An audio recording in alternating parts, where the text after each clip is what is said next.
Honorable Mayor, City Council, I'm Anthony Mejia, City Clerk, and today I'm seeking council direction regarding board and commission interview procedures.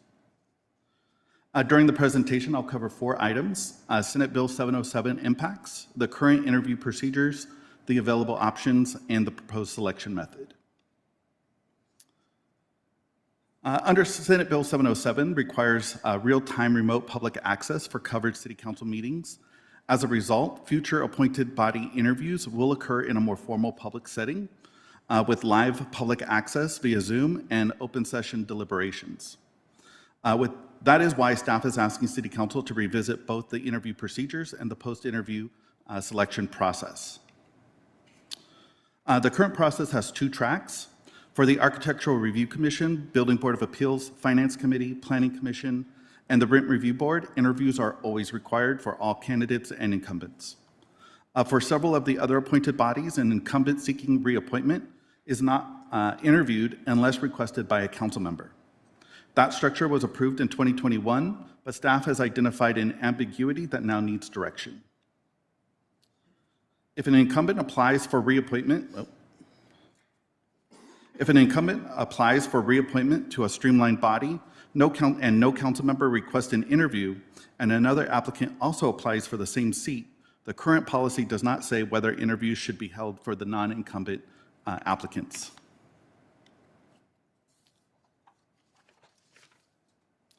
Staff has outlined 4 options. Option 1 is to keep the current streamlined structure and clarify that absent a requested interview, the incumbent is therefore recommended for reappointment. As a result, no interviews will be held for that seat. Option 2 requires interviews in all cases for all bodies. Option 3 requires interviews when there is 1 or more applicant for a seat or if the incumbent is called up by a council member. And option 4 keeps the streamlined process, but it requires an interview for a 3rd or later term. Staff is also seeking direction on 2 procedural items. First is whether to use a standardized bank of interview questions for future interviews, from which the City Council may select questions it wishes to ask without any requirement to use all of the questions in the bank, and may ask follow-up questions as appropriate. Second, whether to use a point ranking system after interviews to identify recommended appointees. Council members would rank each of the applicants. Points are assigned by rank. The lowest total score identifies the recommended appointees, and ranking forms would be retained as part of the public record, and the City Council would take final action at a subsequent meeting. This slide shows how the point-based ranking method would work for a body with multiple vacancies. If there is a tie in the final seat, the tie is broken first by the number of first-place rankings, and if a tie still remains, the City Council would need to discuss and resolve it in open session. In summary, staff is requesting direction on 3 questions. First, whether the interview procedures should apply, which interview procedures should apply going forward.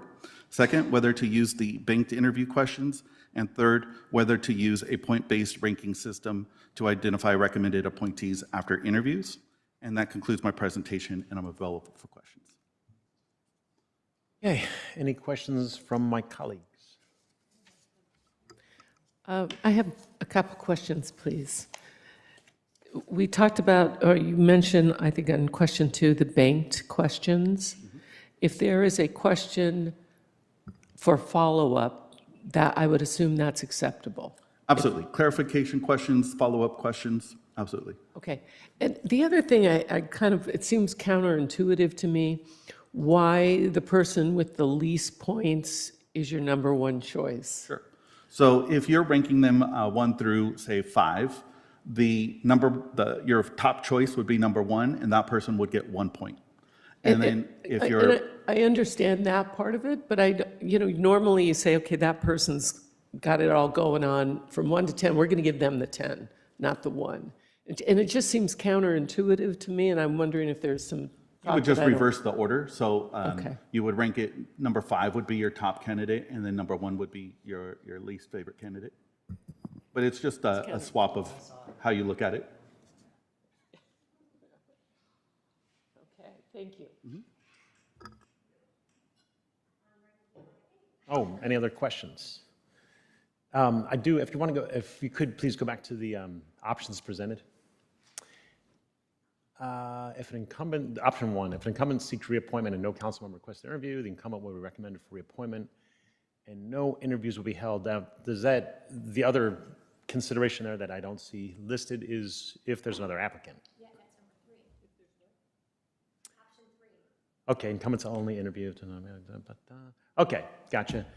Got it. Okay, good. Ready for discussion. Anybody want to give their opinions?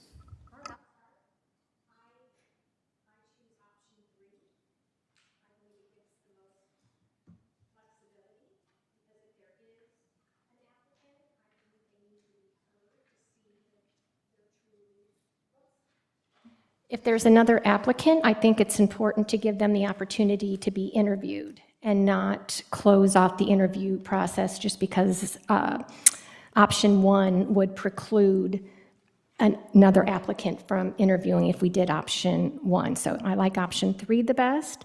I do like the bank of interview questions. I do know when I've been in these interviews questioning people, sometimes it's hard to come up with the question because just because of the nature of it.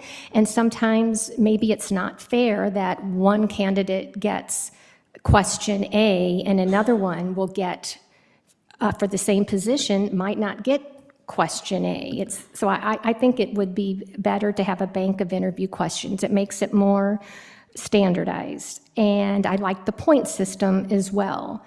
And that way it takes away a little bit of subjectivity, because we're all human beings and we do observe people, and maybe our personal observations cloud our best judgment, and this way it standardizes the system as well. I think it creates a more even playing field, and I like Councilmember Harnick's suggestion of using the reverse point option. Whoever has the most points, that's the best candidate.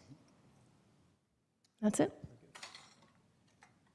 I'm going to offer my opinion. I do like option 3, but it doesn't seem like these options are standalone.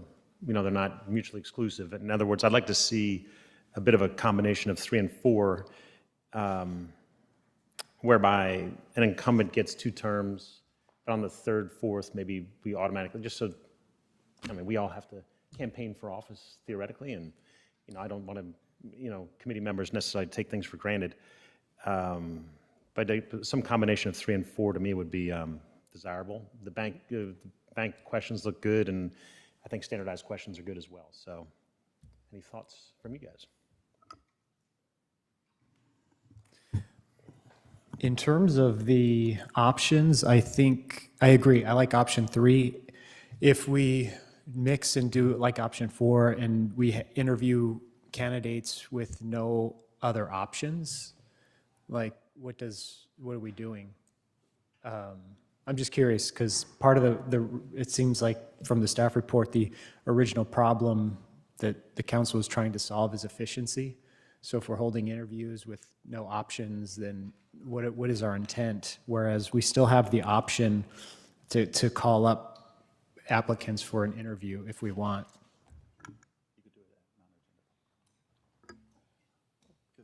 Yeah, true, that's reasonable. That would be a bit of a waste of time if there's no applicants, granted. And Councilmember Harnick. Thank you. I do want to note, because we talk about the fact that these are now Zoomed. These were always public meetings, but now this is making it more accessible. Anybody could have been in any of the interviews at any time they wish. So I think that's worth noting. But now, due to efficiencies and doing the right thing, and making sure everybody has an opportunity, I think that's great what we're doing, and really making more notice of it. I like the bank question. I like the ranking, because, and keep in mind that all becomes public record, and that too is an asset. I like option 2. Now, we have narrowed down the number of committees and commissions. I know it means a lot of work. I have in the past, there's been seldom, but it has occurred where we interview someone, and it's like a different person shows up to serve the committee. And because of that, I think it serves us well to interview everyone. And here it says the benefits are, and this is something that should be driving our decision, I believe. The benefits are consistency, transparency, and regular reconsideration of incumbents.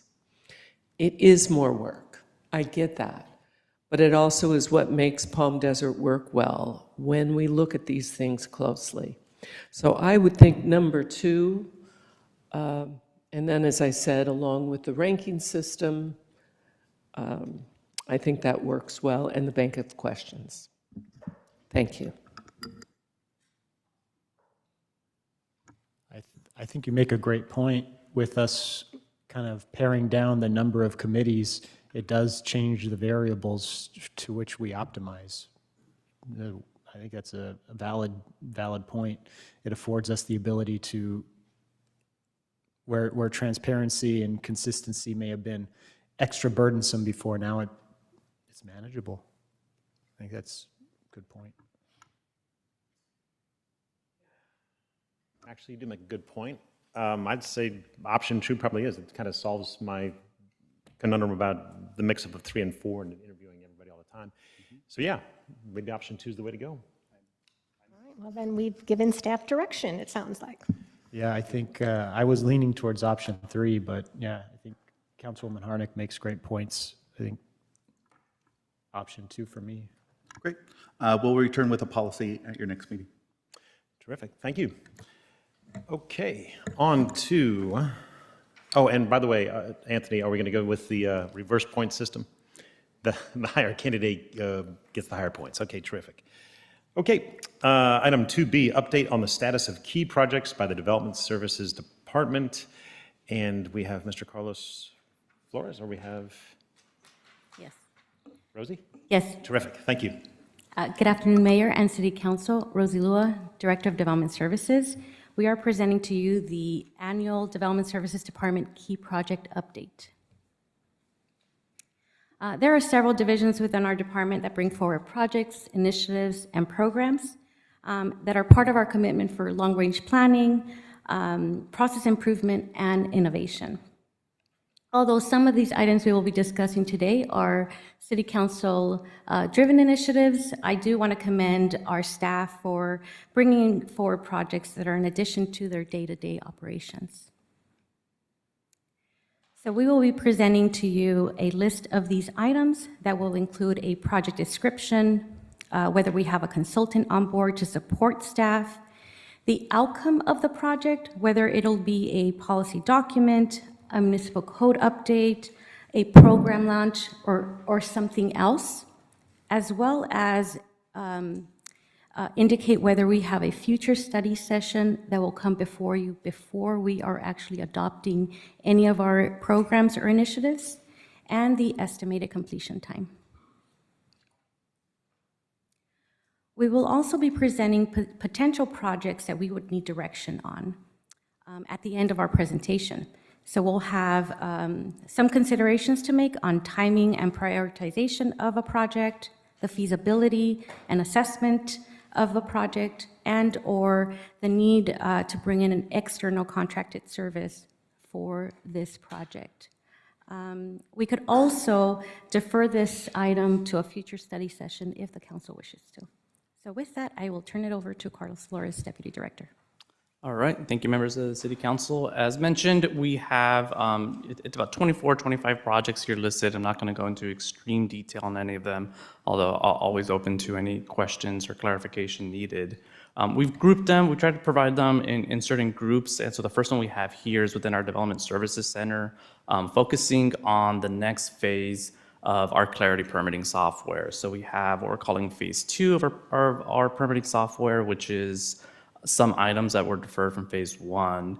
And additionally, at the same time, we are going through major efforts to incorporate the Riverside County Fire Department into our permitting system. So really creating that one-stop shop And that is a two-part project. Part one is incorporating fire fees. So we have to adopt their fees if we're going to charge them here instead of sending them off-site to get charged. And then the other part is making sure that anyone can apply for any fire permit within our system, that they don't have to go to the other system as they currently are.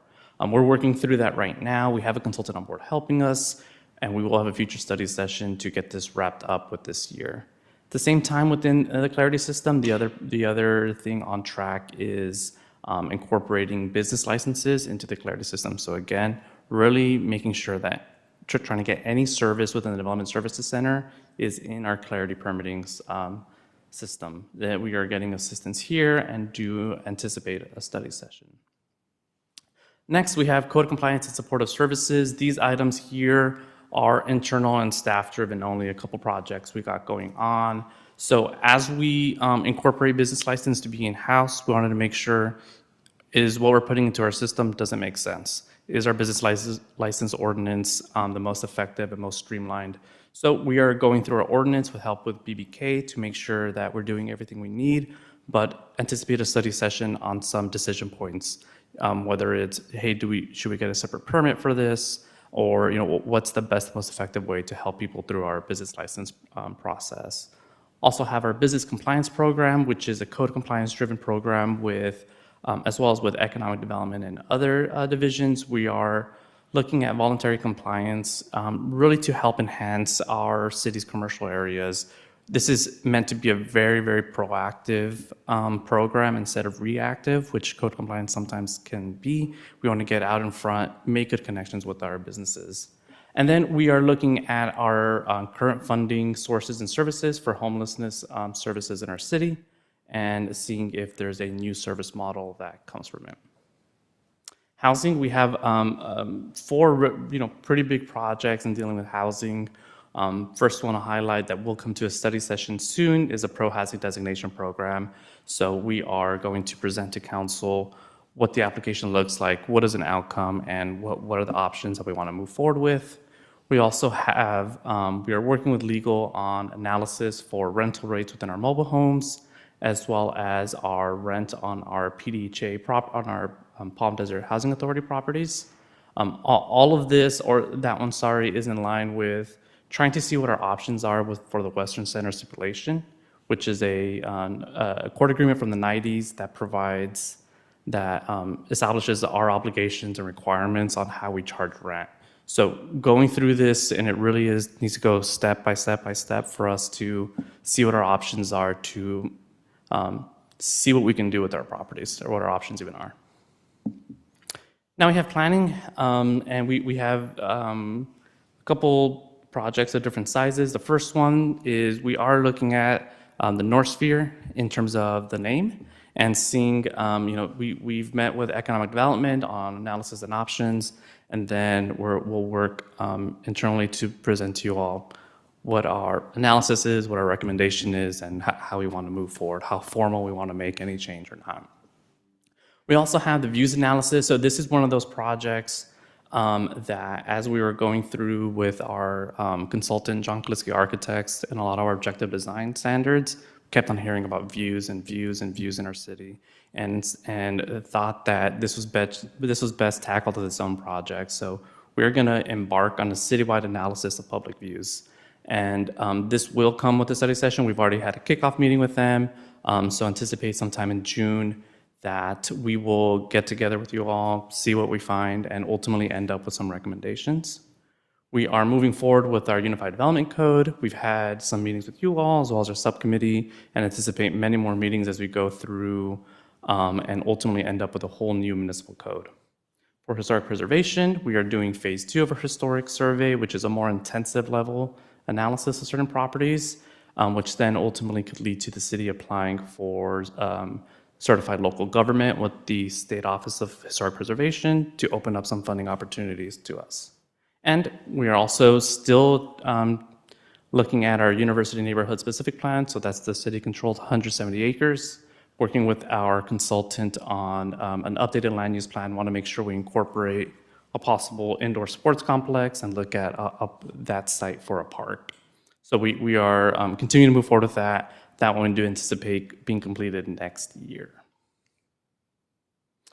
Lastly, in our downtown, we have two projects. One of them is we are looking at drainage in our downtown. So something we heard a lot between development services and economic development is new development coming in. One of the big things they said was it's difficult to meet your drainage standards to make this pencil out.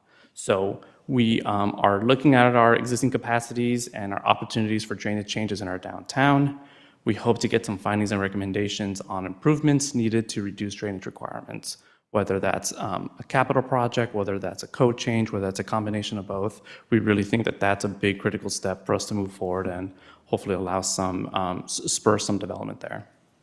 Along with that, the downtown, we've had a contract in place to do objective design standards. So similar to what we did in our hillside, as well as our multifamily, we have a contract to do objective design standards. That one has been on pause as other things have come up that we want to make sure are done ahead of it. We didn't want to develop design standards until we complete a views analysis and complete our unified development code, because I think that that's most appropriate to complete that afterwards. That one would come back for a study session. So now we have a couple slides here on, or a few slides here, sorry, on some of the discussion ones. So some that we are not at this time, have a consultant in place or moving forward, but, we've heard either through here at council or staff as we're looking at it, or through subcommittee of, some items that we need to move forward. We had a good informative meeting, subcommittee meeting yesterday with Mayor and Mayor Pro Tem in terms of outdoor dining, which does help us, and we anticipate coming back to this council with an update on outdoor dining. So that is an update here. But some of the projects we're looking at in our downtown is the streetscape, which is potentially looking at Al Paseo or Highway 111 to incorporate streetscape changes. So we've heard, again, throughout the year, and in kind of other conversations about what about if we do things like bollards, or look at the landscaping up and down, or the travel lanes and the right-of-way changes, and really thinking that these aren't projects that can be done as one-offs, but if we really want to look at it, it would have to be a comprehensive look at anything we want to change in our streetscape. Obviously, that's it's not a cheap or easy or quick process. It is a very large thing, but again, just keeping that in mind for us, that we didn't want to piecemeal a lot of these things, rather than say, is this something we want to move forward with, or just keep in our back pocket for a later date. Outdoor dining is the same thing, and again, we met yesterday and made good progress on a permanent solution, and so again, we'll come back with more analysis on that. And then some other ideas, so again, also with the outdoor dining is the possibility of doing an entertainment zone in the future. Parking analysis, that's another one we've heard, either segmented or downtown in general. And that would be a little more in line with if we do make changes or try to make changes in our downtown as a capital project, that at some point we'd recommend doing some sort of parking analysis to have the data of, okay, what areas are people actually parking? How is it actually working? Is this a wayfinding issue if there's an issue at all? Or are there other opportunities to remove or add in certain areas? And then in the other item with our downtown, and this is where we left off with our downtown subcommittee actually, is looking at our land uses. We've had good, productive conversations with our downtown subcommittee on maybe what a new zoning map looks there, but really the next level there is us looking at what are the appropriate land uses in the downtown. This would take, this would be partially completed by staff, but really would need some urban design professional to do, really block by block, tenant by tenant analysis of what's existing out there and what would be appropriate in certain areas. Lastly, with all that said, we are going through our Unified Development Code right now and going through, full steam ahead. We have a few other topics, again, that have come up in terms of our municipal code, everything from citywide light ordinance, pickleball, golf cart, revisions to our downtowns, and then ultimately views analysis revisions. Some of these we could and we'll try to incorporate into our UDC, although those that require a lot of specific analysis or side conversations or study session could delay that. Or we could also, some of these that staff could do internally could try to be done beforehand or after UDC adoption, meaning we could look at what our Unified Development Code would look like, and then from there see which ones of these we still need to update. So I know it's a lot. We went through a lot of the existing ones, and really what we're looking for is a little bit of direction if any of these we want to see immediately, or if we're more comfortable with the approach we have on which ones we're going to bring back for a study session. Any questions from my colleagues? All right, Councilmember Harnick. On the number 18, which was the drainage analysis, isn't a lot of the water management guidelines that we go by, isn't it state mandated? There is a lot, and that's part of it. There is a lot that are state mandated, and so what we're trying to see first and foremost is our existing capacities and what we have there, and then from the engineering team, what changes, if any, could we make? So is this something where we could change in our municipal code, or is this something more that we have to create some sort of capital infrastructure to accommodate, development? So are we working then within the state mandated guidelines? Correct. They're not actually guidelines, are they? They're ordinances, I suppose, but, okay, that was one of my questions. The other, and this is a question and a suggestion on, I think it was 23, and you were talking, it's the parking analysis. And though it doesn't seem to be a big deal now, as we grow, it's going to be an issue. We've always taken great pride in the parking we have and the fact that we have no parking that we charge for. And curb management is a big issue, and especially when we look at El Paseo is the perfect example where curb management counts. And SCAG has a lot of really good information on that. So it's just a resource we may use as we go forward. I'm thinking with the parking analysis, it's one of those things I just want to make sure that we get out in front on, because we don't want to be responding, like you said before, about reactive rather than getting out front. So those are just a couple of notables. But there's so much here. So this is big work you're taking on. Thank you. So also on number 18 with the drainage and with Hurricane Hillary, with the big storm and all the drainage issues that we did have in the north area, were our drainage requirements, are they in any way related to the issue people are having now, that did we go too strict as a result of Hurricane Hillary, or this is completely separate?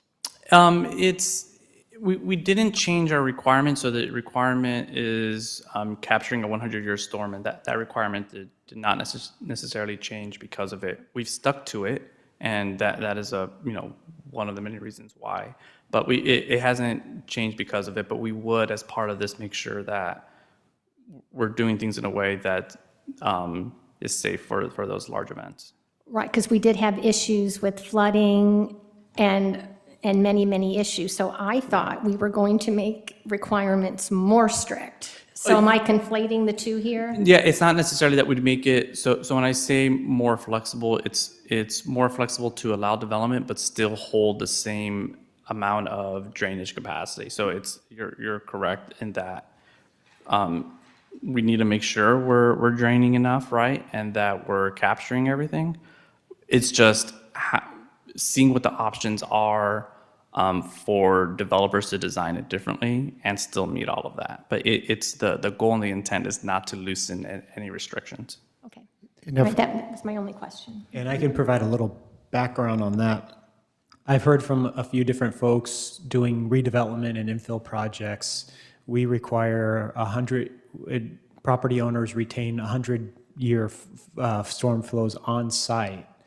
And sometime, depending on the site location, there's not enough landscape area to build basins. So then they're looking at building underground facilities. It's just, yeah, so it's very expensive. And so the thinking is staff is one of the things they'll be looking at is there a way to build a community facility type flood that instead of doing all on site, property owners can work together to contain it some way that makes it affordable to. Yeah, because what happens when someone's designing it, what we've seen is, okay, for me to meet this standard, my building's got to go up and up and up and up and up, right? That the actual building. So it's really just trying to see what are the other options out there if there are any, but not loosening standards. Understood, thank you. And if I could add one quick item, we do have a parallel effort looking at the north edge flood control. So that item is not on this list, but it is running concurrently, and we'll have a study session to the council in June focused on the north end in response to Tropical Storm Hillary. Thanks. There's a few things on here. Would it be helpful to hear from us of things that might alleviate your guys' workload? I'll answer and say that I think when we look at the entertainment zone, the little I'm familiar with it is that for the outdoor alcohol consumption, it would create a zone where you can drink outdoors, but I think the legislation requires specially branded containers and so that you can monitor who's drinking and where so that they don't go outside of that area. And I'm just wondering if the look we want is people walking down El Paseo with plastic cups branded for outdoor alcohol consumption. I don't know if we're there yet. So if I'm correct in my analysis, that's one thing that I think we can not put on the top burner at the moment for sure. Understood. I do have one question about item number 7. It was the homelessness service model and potential for a new service model. Are you able to share anything that's been, or has anything been considered to date? Right now, one of the big items we're looking for looking at is how much funding we're going to get from certain grants that usually fund a lot of our homelessness services. And so that's why once we receive that, we do anticipate potentially getting less than we usually get. And so just trying to see what our options are at that point. And I know that's vague, but unfortunately I would have numbers. And until we get those numbers definitively, then I can't say, then we just don't know what our options even are. But we're trying to do as much as we can proactively in seeing our services right now, how much they cost, what our options are with them, and taking it from there to act quickly once we know what the numbers are. Perfect. Any other questions or opinions, thoughts? Well, so for direction, are you asking us to rank what we think is most important, or what direction are you looking for?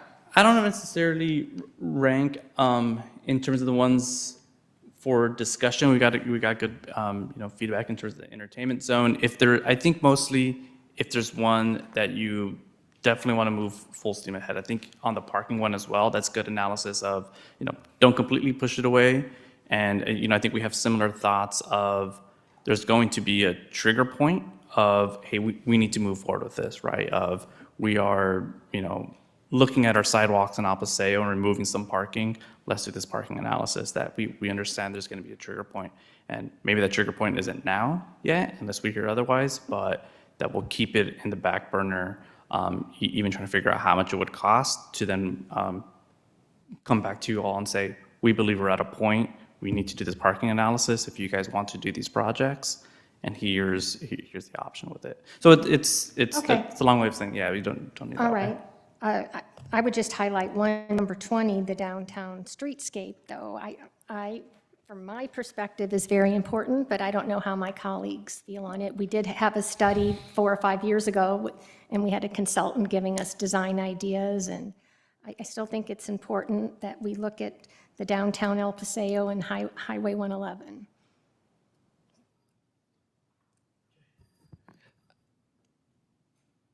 Thank you on the parking, because what we don't want to do is have things go a certain way and then we have to pull back and it creates such angst. So if we can get out in front on that. As Councilmember Nastandi talks about the streetscapes and we look at zoning and the Unified Development Code, one of the things that I think is foundational to all of those is a views analysis. And I think, as we look, and we have later on today for the hillside issues, that drives so many other of the ordinances, the zoning, as we look at height issues, as we're looking at mixed use, all these sorts of different issues, the views analysis will drive a lot of those decisions. And to me, the views analysis should be something we look at closely. We can't protect our natural environment enough. And if we don't have the views analysis in place, it's difficult to do all these other things and then go back and say, I wish we'd done the views analysis. Can we just, blow up that building over there that's blocking that view? So I think the views analysis is something that's critical to driving so many other decisions and making sure we're protecting the quality of the city. The other thing, which of course everyone's heard from me, and I think it's important, the sooner we get a new name for the northern area of Palm Desert, and that is integrated into our lexicon, the better off we're going to be. So those are just a couple of the thoughts. Thank you. Okay, yeah, actually agree. Views and parking to me are, functional considerations and real-world considerations that are foundational to what goes on after that. So I would prioritize them for sure. I think and I also agree with Mayor Pro Tem about striking number 22. I will disagree with Gina about the streetscape. To me, that just has an expensive feel to it, and I'm not sure. And I'm only reminded of the when we last meeting or the 2 meetings ago when we talked about medians and wholesale changes throughout the city and the price tag. And so that's what my concern is with kind of revamping the streetscape. So I would want to know, it smells expensive to me, and that's the only reason I wouldn't necessarily want to pursue that as a priority. So I agree with both of my colleagues, and I think the solution goes to what the third says is we cross that bridge once we get the view study. I think we get the view study, that informs a lot of what we do next. Okay. Sounds good. Mayor, if we could focus on number 25, and I think that's one we would need direction on.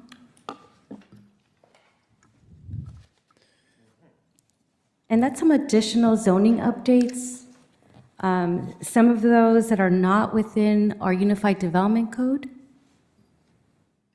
And so those are ones that we could either bring forward on its own.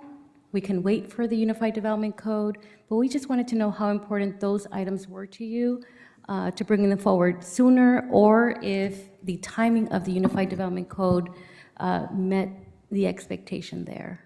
Mayor, Can I ask if I may, go ahead. I was going to say, my question to that was going to be, I think some of these are kind of business-friendly type things. Correct. And so I would suggest if we can take these as soon as we can, and then we're still moving forward with the UDC, and so they'll get incorporated. But if my preference would be if we could move these along and be business-friendly, that would be my suggestion. I have a question. yeah, go ahead.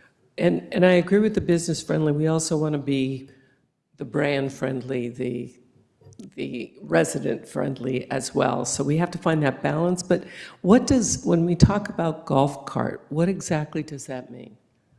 So there was a question at one of the previous city council meetings on allowing golf cart or classifying golf cart sales as retail. And we actually are anticipating bringing that back to council ahead of time. We've done some research and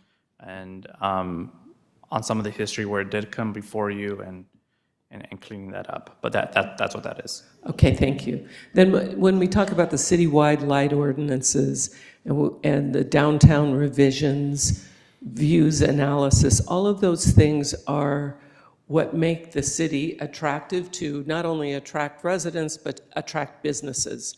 So I think they're all important. At this point with pickleball, we have a vacuum. We have nothing that speaks to pickleball. So we should make sure that we address that.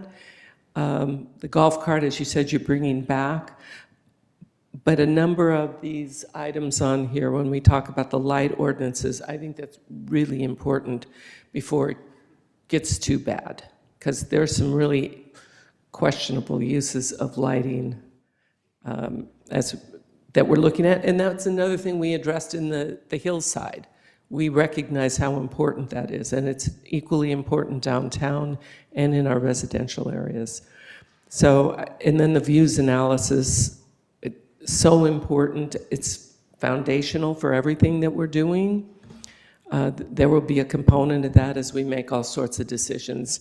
And if we went through here, I think we could just, it would be almost every other one where we'd say, well, the views analysis would be part of understanding how we go forward. So I do think we should look at those quickly in that they really are foundational to so many other things we're looking at. Perfect, thank you. Yeah, I agree, and thank you for not letting that one slip by. Number 25 is an important consideration, and I want to know, is there one particular thing that prompted us considering those revisions? I mean, how old are most of the ordinance or zoning codes? So each one of these came up very differently and at very different times. I know that like the lighting ordinance came up through council goals.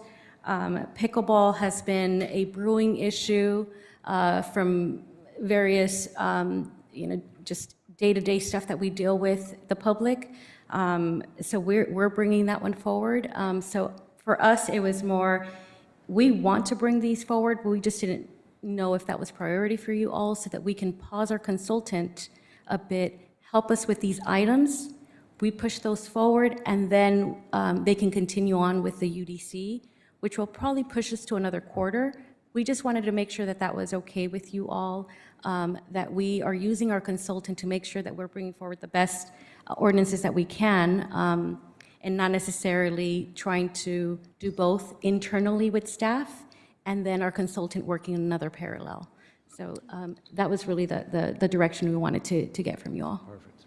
Thanks again for bringing that up. Number 25, I think that's a priority for sure. And Jean? Yeah, in terms of the golf cart, I didn't realize that this was pertaining to my request for action to look at the zoning of golf carts as automotive versus retail. So, and the city manager had told me it's coming up in, Yes. at the next meeting, right?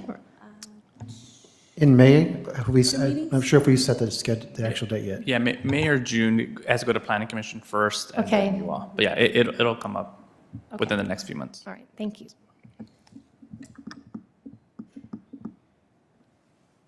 Okay. And staff has clear direction, everything's good. Okay, cool. All right, we'll now transition into closed session, and I guess it's my job to call to order. And are there any public comments on closed session? No public comments. Okay, terrific.